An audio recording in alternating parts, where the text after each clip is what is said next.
Hey everyone, just got back from Australia doing a 2-week speaking tour and took a vacation for the first time in a very, very long time.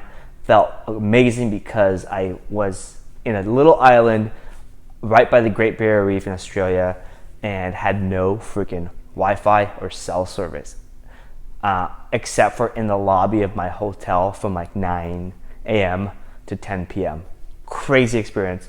Anyways, a quick video. I wanted to record a quick video on what I learned, the takeaways from my trip, and really a few lessons that I think may resonate with you all that are watching. So here it goes. So I spent 2 weeks doing 12 speaking engagements back to back. In fact, one day in Melbourne I did 4, another day in Sydney I did 3. There are talks at conferences, at local events. I did a couple office hours at local incubators like Blue Chili and Startup Victoria. I also did a couple workshops with companies like HubSpot, Web Profits, Louder Online, and a few other companies, pretty much talking to marketing teams or marketing agencies, coaching them on content marketing, growth hacking, sales hacking. So I originally went down there for Sales Hacker Melbourne and Sydney and wanted to talk to my new audience with my new app, ConnectorApp.io, which is a part of the Content Marketer.io brand. We appeal, and our customer base is now salespeople. So I wanted to get in front of them, and that was a good way to get there, at least test the market and see how it goes. My talk went well because at least I know it went well because I got invited to do workshops and talk at more companies. It was crazy because I had 6 events planned and more happened on the ground. Awesome. I got to meet 94 new people during this whole process. And I'm not just saying they were in the crowd. I'm saying I got to shake hands, got to know them, even grab a bite or a drink with them. I also got to connect with 7 people that I've already known or have met in the past. It was awesome to kind of see some familiar faces. Everyone's super hospitable. But I learned a few things. First and foremost, why I went there is to test out if I like speaking and if this is something I could do professionally, right? So I've loved doing it. With the 12, I've done about 32, 33 speaking gigs in total. And I wanted to just see if I were to get paid for this, would I like doing this? And then also to see what the ROI is if doing one concentrated blast versus doing them sporadically, and if it's worth doing a little bit of a tour or kind of doing a bigger kind of spread or spending more time in an area than just one speaking gig. And then the last thing is I wanted to test to see how my business and how I would do without being in the day-to-day every single day. And the world didn't explode. In fact, things went well because I wasn't poking and prodding, and things went as expected. I have 3 businesses. Narrow did well. Content Marketer.io, all the products and growth continue to grow. In fact, we hit 4,500 new customers. Amazing. I actually did a couple podcasts and things like that while I was there. But anyways, and then my consulting business under Content Marketer.io did well as well. Ended up getting a few new clients and actually onboarding and starting them there, which worked out seamlessly. And I learned a few things, again, about myself. I wanted to get out of my comfort zone, and that was the other part of why I went there. Get out of the day-to-day, get out of my comfort zone, but I didn't want to get out of my communication zone. Because the speaking side, I wanted to be in an English-speaking country, so I chose Australia and kind of piggybacked off of this, the Sales Hacker events that were happening, and then kind of created more events after that or around that. And I had planned this for like 6 months. So, carefully orchestrated in terms of when I went.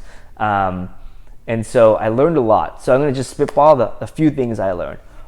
First and foremost, super shocking to me, I can actually do my whole job that I spend 13, 14 hours a day doing 6 days a week right now in 2 to 3 hours a day.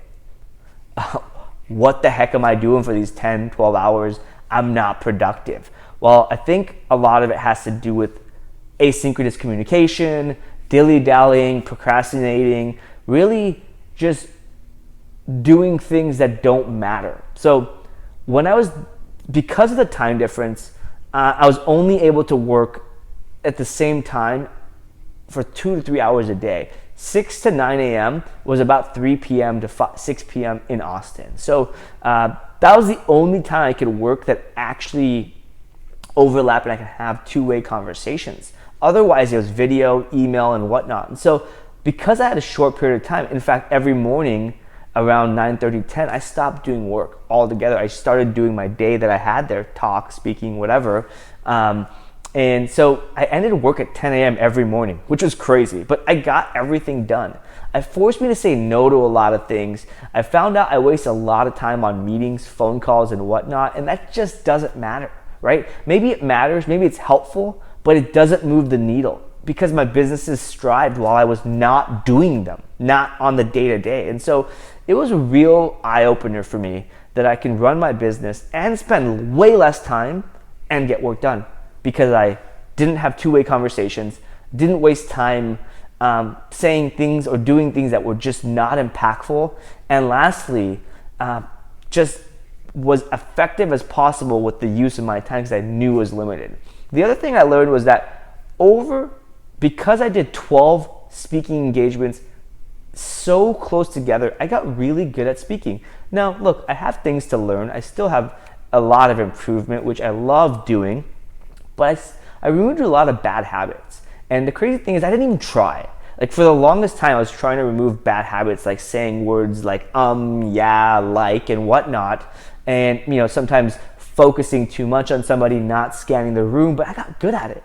I stopped saying like, I stopped saying I just took a deep breath, or I just took a pause and I continued on with what I was saying. If I missed a beat, I improvised.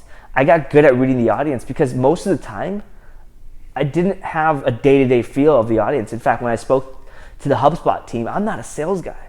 I know how to do a lot of email outreach and do outbound emails, but I'm not a sales guy. I had no clue what to expect. I improvised, I figured it out, I asked the right questions, and I made it work.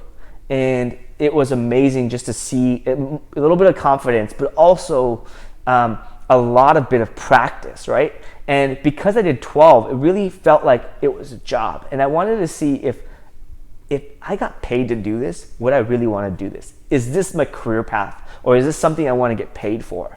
And yeah, I've been paid for speaking gigs in the past, but not as a professional speaker, as a careerist. So I'm still unsure if I want to do it. I'm probably 70% sure that I love doing it because it's so much energy. I get excited about all this stuff. I love talking about it, what I do, and I love helping people. So the other thing I realized is that I spend way too much time helping and appeasing other people. Not helping, but doing things that appease other people that bring me no value. So unfortunately, I'm going to start saying no a lot more. Unfortunately for you, fortunate for me because I'm going to gain my time back. And I'm going to start a new way of measurement. What I learned in Australia was that Australians have a really good life. Yes, they work hard, but they have a really good work-life balance. And I'm going to start living my life like I'm going to die in 2 months or 1 month. And if that happens, I'm going to choose carefully what I'm going to do today. I'm going to start measuring the time I spend having fun and doing things I love, like spending time with my wife, walking on the beach, or like goofing off, and not the time I work. Because to date, I've been measuring like I work 80 hours a week, 6 days a week, 13 hours a day, what have you. I wrote a blog post on that. But I'm going to actually spend the time, I'm going to start measuring time of when did I not check email. I'm not counting all these times I'm on my phone, I'm Snapchatting or whatever. I'm going to stop wasting my time and start only doing things that matter and matter to me and my business. And the last thing I learned was that I love helping people. I connected with 94 people, 7 of which I knew, and it was crazy because some of them I talked to them about their problems, some about like what I'm struggling with, and they helped me. But at the end of the day, what I realized is that I truly enjoy talking through problems and problem solving, and then seeing those problems or results or like solutions in action and kind of the results from that months, days, or whatever interval later. So it was a pretty eye-opening thing. And the last thing was that, holy crap, I needed a freaking vacation. That 1 week where I was like jonesing for coffee, like I was not coffee, for internet the week I was in this small little island. I definitely needed that internet, but holy crap, my life that week was 3 naps a day. Actually, no, 2 naps a day, couple drinks every day, lounge at the beach. Amazing, right? That really energized me when I got back. I'm super pumped. I have 150% energy to go do whatever it is I'm going to do, and I'm going to live more, right? So that was my learnings from the trip. Hopefully that helps you. And thanks for watching until my next update. And one more thing, I'm also doing these mini trips again, or these speaking tours. The next one is in Vancouver in June, in late June, and then London in mid-July. So I'm going to be doing a burst, one speaking engagement and a few events around that speaking engagement. So if you're in those areas, definitely check it out. Again, thank you for watching, and hopefully this was helpful because it was definitely life-changing for me.